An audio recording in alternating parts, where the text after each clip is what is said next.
Based on his 8 years of training and his personal experience, he's saying this is what worked for me.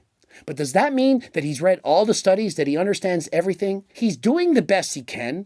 But to say that other YouTubers such as Coach Greg are horrible cookbook heads just trying to scam you out of programs, to me, that's going too far. Coach Greg, and in today's video, we're going over Hamza again, who thinks he knows everything about training. I mean, after all, he's trained for 8 years, the guy's 25 years of age, and so he's an expert. Guys like Mike Israetel, Jeff Nippard, Coach Greg, what would we know? We clearly got it all wrong. I saw these dickheads, and you probably see them as well, who are telling you not to bulk, and instead they're telling you to do what's called main gaining. And consider this, he repeatedly calls us dickheads and says we're slowing down the progress that you could be making. He in fact blames me for why he hasn't made a lot of progress. He said he tried main gaining and it was horrible advice and that caused him to hardly put on any muscle. After all, he only went from 130 pounds to 190 from the age of 17 to 25. And so he only put on 60 pounds of muscle. And so, heavens forbid, main gaining, it never worked. But hey, that's water over the bridge. Let's, in today's video, go over his theory that you can't put on muscle if you're training for strength. That if you lift heavy, well, it's no good, you're not going to put on any size. Well, hardly any. And so let's see, is he in fact correct? What does the research say? And so get ready, stay tuned for this video. If you really want to build muscle, don't do anything underneath 8 reps. I found the sweet spot is the 10 to 15 rep range. If you do the 10 to 15, just give it a try and you'll be like, fuck, like I can see the growth a couple of weeks from now. And listen, there's nothing wrong with doing sets of 10 to 15 for hypertrophy, but that doesn't mean that heavier sets are not going to build muscle. Personally, I do sets of 10 to 15 and often even more. I focus on TUT, but that doesn't mean that lifting heavier for fewer reps won't build muscle. And so what does the research say? Well, what the research says is that the most important variable is that you're training close to failure. And so whether it's a set of 5, a set of 8, a set of 18, what you need to do is train close to failure. And so regardless if you have a very heavy weight, a moderate weight, or a light weight, what you need to do is train hard and push yourself preferably close to failure.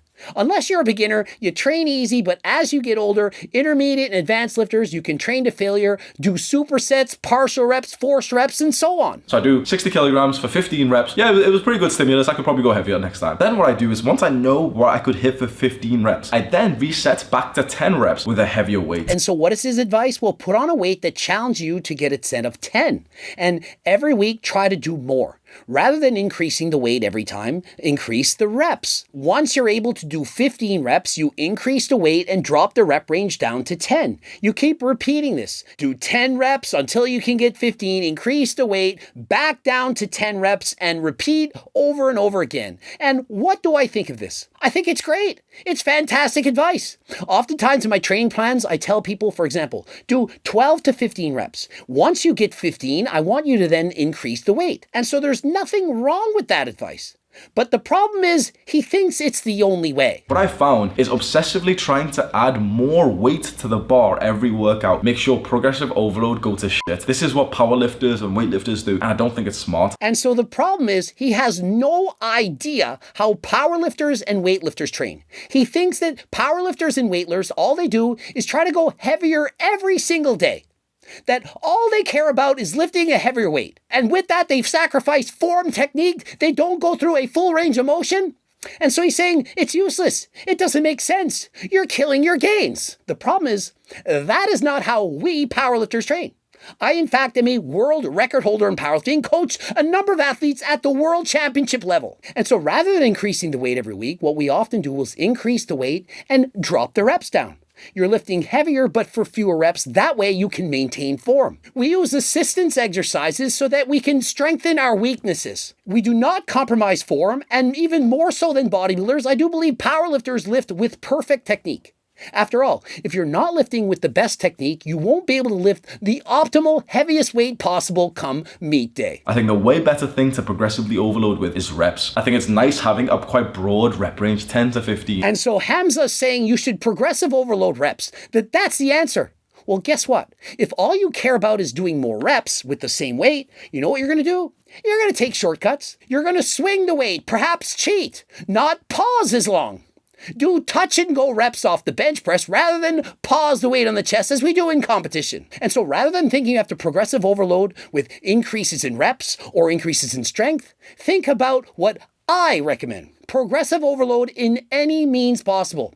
For example, use better mind-muscle connection. Slow down the eccentric and pause the weight. Hold the contraction, the peak contraction, longer than last time. Doing more reps or getting stronger, those are great, but there are also several techniques, not involving those, where you can progressive overload.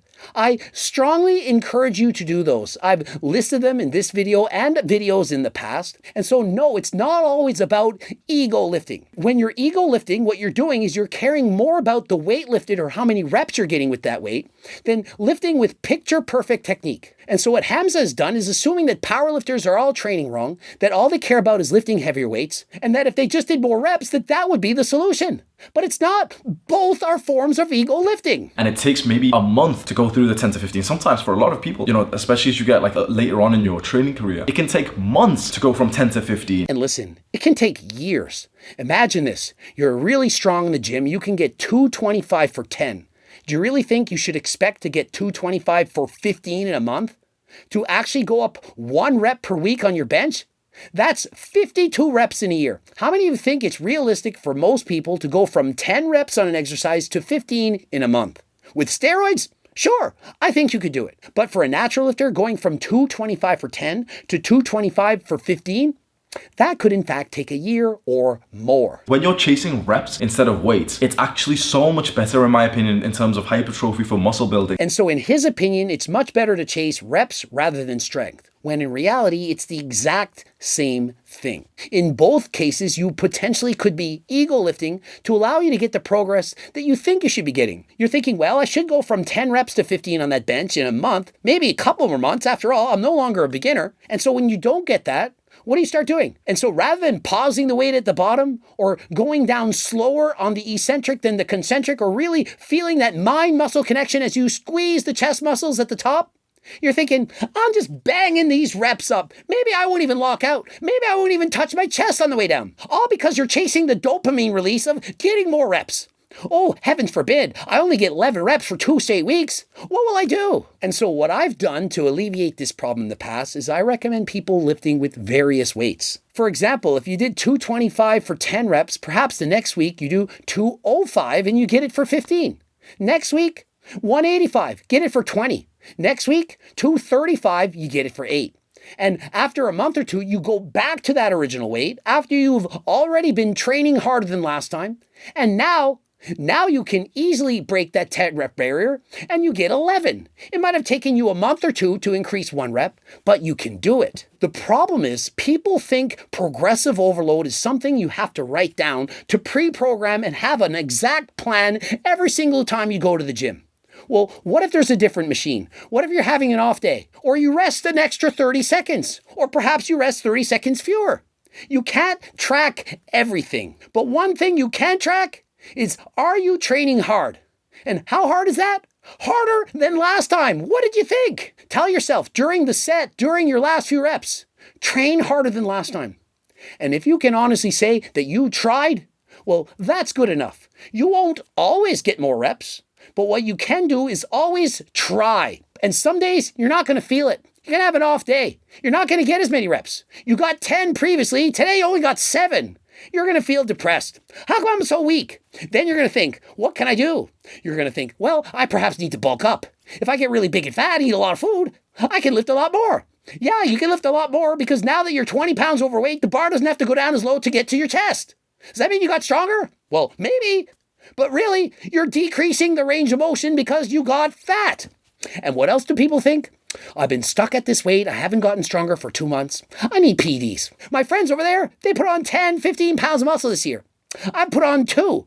What's wrong with me? And with disappointment and unrealistic expectations come people thinking they need to bulk up because, well, I'm not making any progress right now, or they resort to using PEDs. And so why do you think I keep preaching having realistic goals, realistic expectations? Halfway there, you say, oh no, reach for the stars, you get to the moon, you're awesome. No, you're not. If you reach for the stars, you got to the moon, you're highly disappointed. And so reach for the moon and get to the moon. And once you're on the moon, then go for Mars.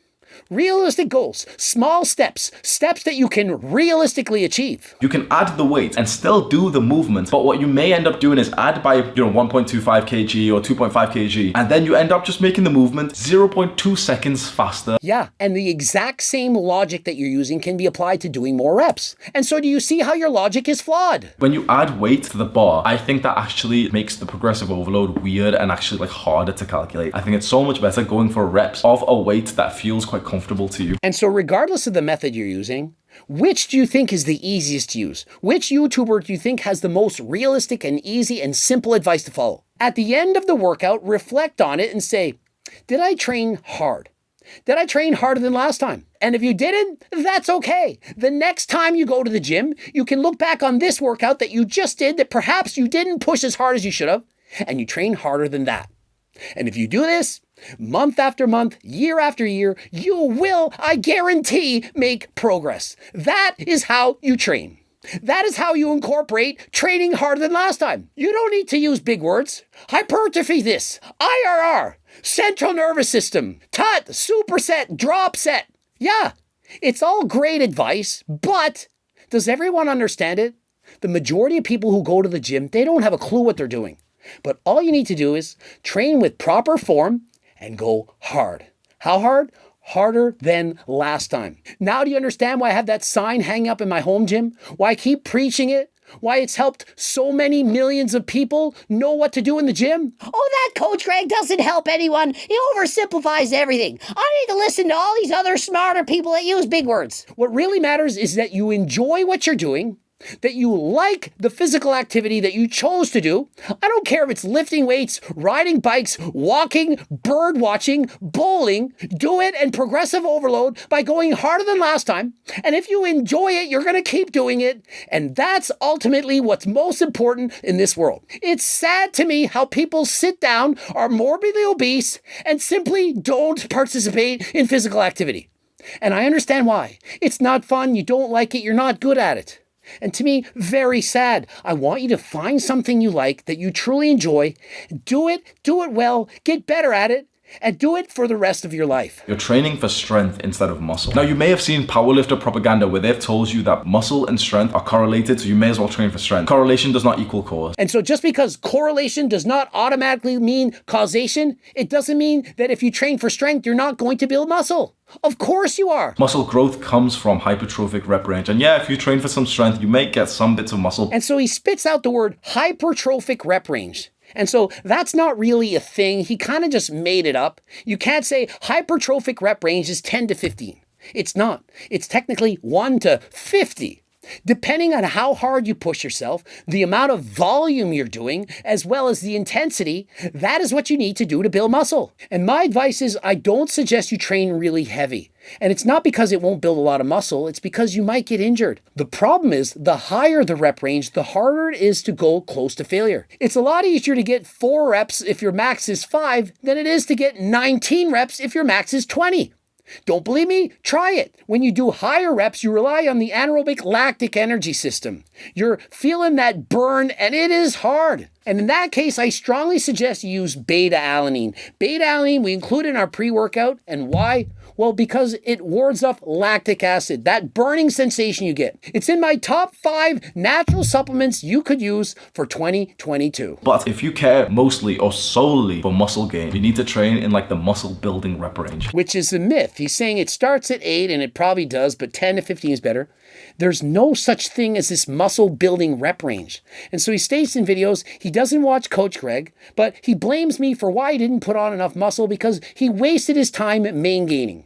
He didn't understand what main gaining was. He didn't watch my videos. And he critiques YouTubers saying they're a bunch of dickheads trying to sell programs and trick you into spending your money when all they care about is making money. What we're actually doing is using our years of education, experience, perhaps decades worth of coaching, and offering the best possible solution to help you with your needs. And so what is Hamza doing? Well, he's doing the exact same thing. Based on his 8 years of training and his personal experience, he's saying, this is what worked for me.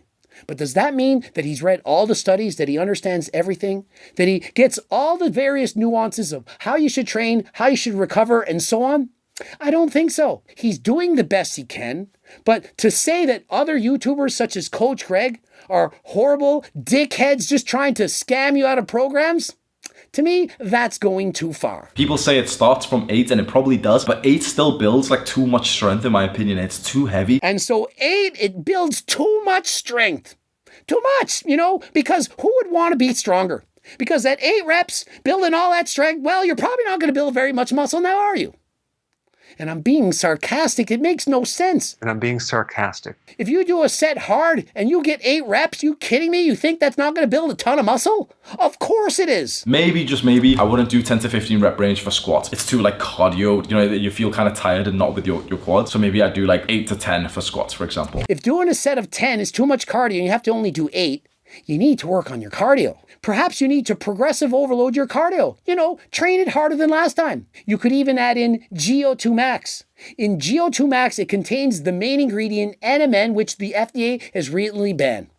And why is it banned? Well, we know that it works. And so pharmaceutical companies, they want to take advantage of this and sell it to the masses and disallow supplement manufacturers to do so. And so we're on our last run. Our manufacturer, we got the order in time. They said, that's it. After this, we are done. We can't sell it anymore. And so I strongly suggest click the link in the description, use code Greg, 10% off, buy it in bulk before it's gone, as NMN has been shown in recent human studies, not animal studies, to dramatically increase NAD+. And what does that do? Well, that prevents you from getting age-related illnesses. Not only that, it helps you perform cardio harder and faster than last time, and even without training. Ask other YouTubers. Ask Jeff Nippert. Jeff Nippert, do a video on NMN. Coach Greg double dog dares you. I dare you to say it doesn't work. And so if you want all these amazing benefits, click the link in the description. GO2 Max. This is the supplement for you. The powerlifter propaganda that's out on the internet right now is so rampant. This is like the original like multi-level marketing scam where these fat powerlifters only care about the big 3 lifts. And so one thing I really noticed with Hamza is he's very one-sided. He thinks it's his way or the highway. In comparison, other YouTubers, they'll explain, yeah, there's this way, there's also that way, and depending on you as a person, your individual needs, choose the best way for you. That's how I do it. I say, my cookbook, eating low-calorie dense foods, calories in, calories out, that is how you should lose weight. But I don't say that no one should ever do keto. I don't tell people it's impossible to lose weight on carnivore. I simply believe that my way is the best. And so I would ask the viewers, please watch Hamza's original video and see, is he being fair? Is he qualified enough to do videos such as this with his 8 years of experience? Or should he perhaps have an open mind that there are a number of other YouTubers with quality information that can help the masses? Hope the video helped. Ending it here. Subscribe, click the bell button, like the video if you liked it. Please give me a like, and if you could, comment to help the algorithm push it to more people. Also, watch one of the bloops. Follow me on Instagram, Greg Doucette IP Pro. And if you're looking for the cookbooks, the training books, the Circle Diet book, coaching plans by me and my team, phone consults, click the link in the description, code Greg, 10% off. And until next time, it's New Year's Eve. I'm out.